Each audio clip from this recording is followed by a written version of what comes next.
আসসালামু আলাইকুম রহমতুল্লাহি ওবরকাতুহু।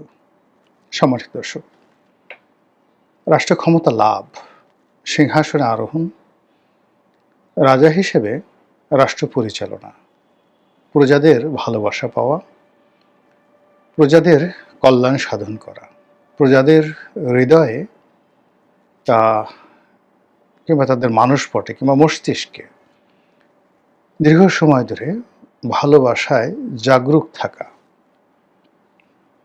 এটি একটি সৌভাগ্যের বিষয়। গ্রহ, নক্ষত্র, মানুষের আশা আকাঙ্ক্ষা, চিন্তা চেতনা, জনগণের সার্বিক চরিত্র এবং শাসকের ব্যক্তিগত চরিত্র সবকিছুর মূলে যে গ্রহ নক্ষত্রের একটা লীলা খেলা আছে, এটা আদিকাল থেকে আজ অবধি পৃথিবীর সব জায়গাতে এটা সর্বজন স্বীকৃত। যারা গোঁড়া মুসলিম, তাদের একটা বিরাট অংশ জ্যোতির্বিজ্ঞান বিশ্বাস করে না। তারা মনে করে সবকিছু আল্লাহর হুকুমে হয়, ভালো মন্দ সবকিছু। এটা এক অর্থে ঠিক আছে, কিন্তু তাহলে পৃথিবীতে এত অন্যায় কেন, অবিচার কেন, জুলুম কেন, ঝড় বৃষ্টি বন্যা কেন, এত অপমৃত্যু কেন, এত যুদ্ধ কেন? এর প্রতিটি বিষয় দার্শনিকভাবে যদি আপনি চিন্তা করতে পারেন, তাহলে আপনার ঈমান বৃদ্ধি পাবে। আর যদি আপনি চিন্তা করতে না পারেন, আপনি একজন অন্ধ ধর্মবিশ্বাসী হবেন অথবা ঈমান হারা হয়ে পড়বেন, বলবেন দেয়ার ইজ নো গড। এই জন্য সকল ধর্মেই জ্যোতির্বিজ্ঞান চর্চা, তারপর ভূগোল চর্চা, বিজ্ঞান চর্চা, অঙ্ক চর্চা, এটা ছিল অপরিহার্য। তো সেই দিক থেকে একজন শাসক বা একটি রাজনৈতিক দল বা একটি গোষ্ঠী যখন রাজকর্ম শুরু করে, তখন প্রকৃতিতে কতগুলো লক্ষণ ভেসে ওঠে। কেন, কি কারণে ওঠে, সেই বিষয়গুলো নিয়ে আলোচনা করব। তো এই যে গ্রহ নক্ষত্রের বৃহস্পতির যে নড়াচড়া, রাজার সৌভাগ্য প্রজাদের দুর্ভাগ্য, প্রজাদের সৌভাগ্য রাজার সৌভাগ্য, বা প্রজাদের সৌভাগ্য রাজার দুর্ভাগ্য, এই বিষয়গুলো কিভাবে হয়, এই বিষয়গুলো নিয়ে আলোচনা করব। তার আগে এক কথায় বলে নেই, এবার যে বিএনপি ক্ষমতায় এলো, এই ক্ষমতায় আসাটা অ্যাবসলিউটলি একটি আসমানি ফয়সালা ছিল। কিন্তু কেন জানি বা কী কারণে যেন এই আসমানি ফয়সালাটি বিএনপির জন্য বুমেরাং হতে চলেছে। অবস্থা দৃষ্টে মনে হচ্ছে বিএনপি ইতিহাসের জঘন্যতম যে দুর্ভাগ্য, সেই দুর্ভাগ্যের কবলে পড়েছে। ডানে গেলে বিপদ, বামে গেলে বিপদ।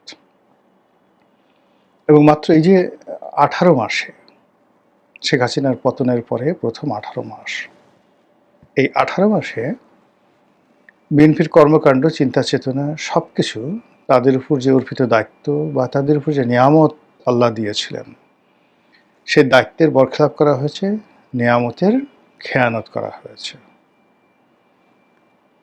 এত কিছুর পর আবার বিএনপি যে ক্ষমতায় এলো, সেই ক্ষমতায় আসার জন্য তারা আল্লাহর প্রতি নির্ভর না করে পৃথিবীর অনেক মানুষের প্রতি নির্ভর করেছে। তারপর তারা এমন অনেক কাজ করেছে, গোপনে প্রকাশ্যে এমন অনেক কথা বলেছে এবং অনেক বিষয়ে বিশ্বাস স্থাপন করেছে যেটি তাদের একেবারে দরকার ছিল না। ফলে মাত্র 1.5 মাসের মধ্যে, 45 দিনের মধ্যে সরকারের সামনে যে সমস্যাগুলো এসেছে, এই সময়ের মধ্যে যে জনরোষ তৈরি হয়েছে, এই সময়ের মধ্যে যে বিরক্তি তৈরি হয়েছে, আর এর সময়ের মধ্যে সরকারের একজন কর্মকর্তা, কর্মচারী, কর্তা ব্যক্তি জনগণের মধ্যে শ্রদ্ধা, ভালোবাসা কিংবা নির্ভরতার বিমূর্ত প্রতীক রূপে আবির্ভূত হননি। আচ্ছা, আপনি বলেন তো, বিএনপির কোন লোকটিকে দেখে আপনার মনে হয় ধার্মিক, ৫ ওয়াক্ত নামাজ কালাম পড়ে, অন্তরের অন্তঃস্থল থেকে আপনি তাকে ভক্তি করেন, শ্রদ্ধা করেন? আচ্ছা বলেন তো, বিএনপির কোন লোকটিকে দেখে মনে হয় যে এই লোকটি অর্থনৈতিকভাবে পরিপূর্ণভাবে সৎ? সে জেনাকার নয়, ব্যভিচারী নয়, তারপর অন্যের হক নষ্ট করে না, নিজে পরিশ্রম করে ২ পয়সা উপার্জন করে এবং সেই পয়সা দিয়ে খাওয়া দাওয়া করে, ডাল হোক ভাত হোক সেটা। বিএনপির কয়জনের ব্যাপারে আপনি সেই সাক্ষ্য দিতে পারবেন? আবার যদি বলা হয় যে আচ্ছা বলেন তো, বিএনপির কে কে চাঁদাবাজি করেছে, কে কে মাস্তানি করেছে, কে কে অন্যের হক নষ্ট করেছে, কে কে রাষ্ট্রের হক নষ্ট করেছে, কে কে চোখে মুখে মিথ্যা কথা বলে, আর কে কে অভিনয় করে, মুনাফিকি করে? আপনি দেখেন তো কয়জনের নাম বলতে পারেন বা কয়জনকে দেখেন? তাহলে বুঝতে পারবেন যে কেন আল্লাহর দেয়া একটি নিয়ামত, আল্লাহর দেয়া একটি সুযোগ, সেটি একটি রাজনৈতিক দলের জন্য দুর্ভাগ্য, দুর্ভোগ এবং দুর্দশায় পরিণত হয়ে গেল। ধরুন বিএনপি ক্ষমতায় এলো, আসার সঙ্গে সঙ্গেই শুরু হয়ে গেল ইরান এবং ইসরায়েল যুদ্ধ, ইরান এবং আমেরিকার যুদ্ধ। এবং এই যুদ্ধে বাংলাদেশে আসলে কোনো অবস্থাতেই নেতিবাচক কোনো কিছু হওয়ার সম্ভাবনা ছিল না।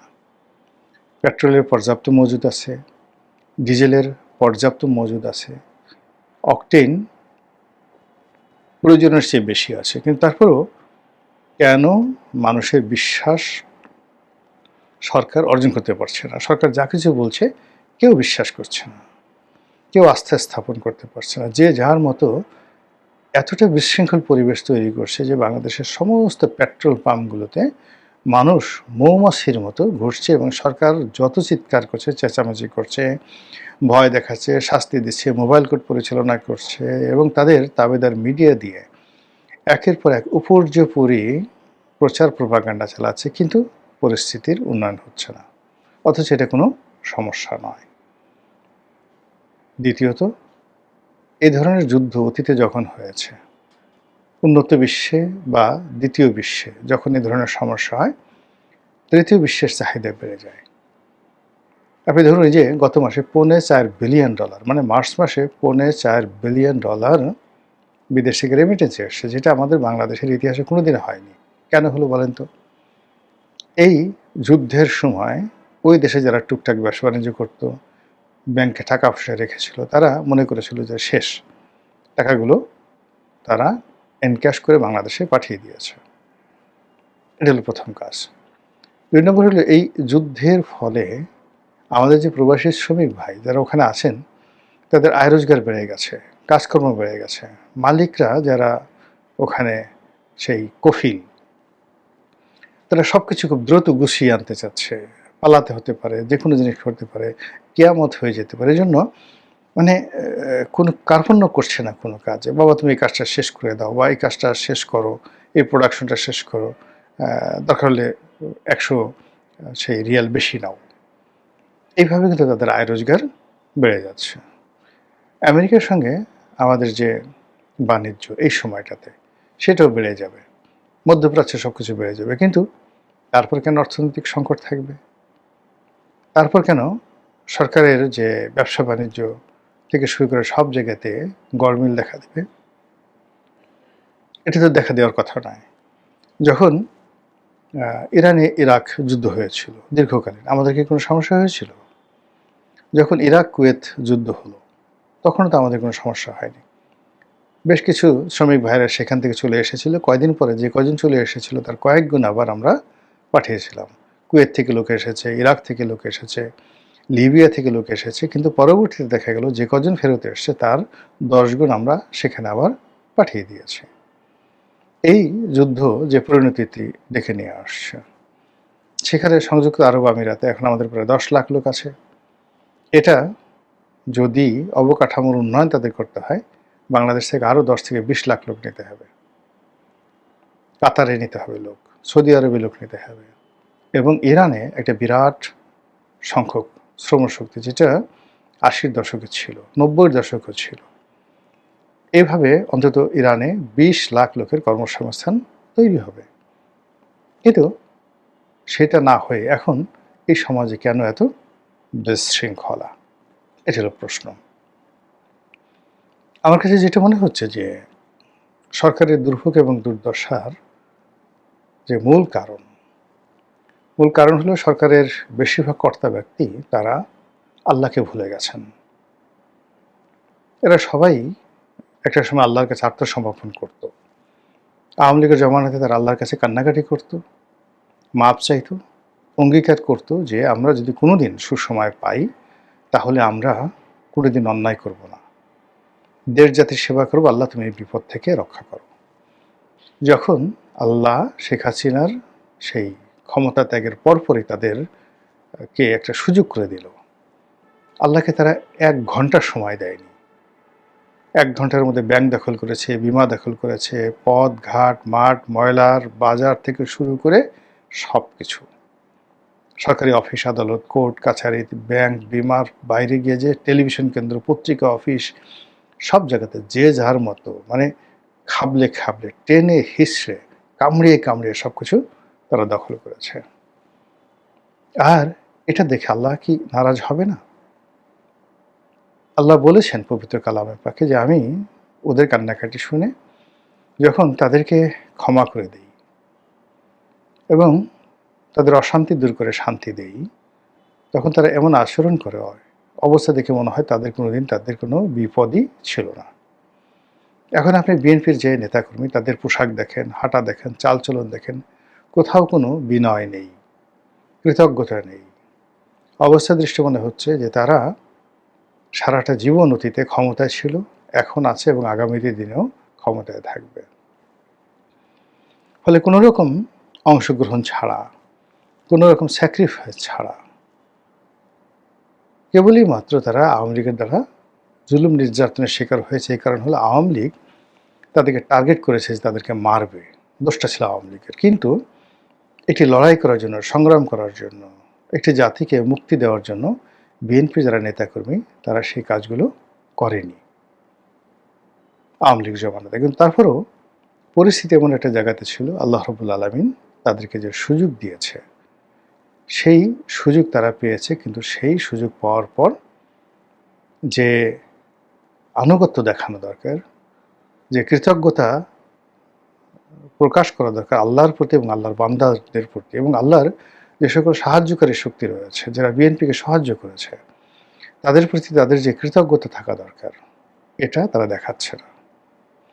২ নম্বর হলো যে অনেকগুলো সমস্যা, ছোট ছোট সমস্যা, কিন্তু অযোগ্য লোকদের কারণে, অথর্ব লোকদের কারণে, যাদের সঙ্গে রাজনীতির সম্পর্ক নেই, যাদের সঙ্গে দেশের সম্পর্ক নেই, যাদের সঙ্গে বিএনপির সম্পর্ক নেই, কেবলই মাত্র কেউ হয়তো কারো আত্মীয়, কেউ হয়তো কারো পছন্দের, কেউ হয়তো কারো আত্মীয় কিংবা কোনো কারণ নেই। এমনি দেখা গেল যে আমার শত্রু গণেশ, তো গণেশের শত্রু পরেশ।